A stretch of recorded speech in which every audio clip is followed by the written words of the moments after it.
Hey guys, Teresa here. Are you worried that TikTok's going to be banned and you want to be able to save all your videos without the watermark? Well, I'm going to show you how to do it, so stay tuned. If you're new here, welcome. I make a lot of how-to videos for social media, and if you enjoy these types of content, make sure you hit the subscribe button and notification bell so that you don't miss out on any of my videos. Without further ado, let's jump straight into it. So open up your TikTok account and select a video that you want to download. So for example, I'm going to download this one and hit the three dots. Here you can see you can save the photo as a live photo.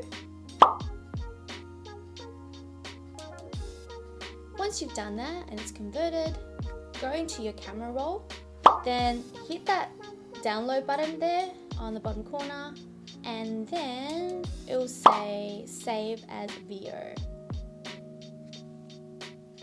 So now you have a video without that watermark in it. Re-upload it onto Reels on Instagram or something like that. That's how you do it. If you have any questions for me, leave it down in the comment section below. But that's all from me for now, and I'll see you on the next one.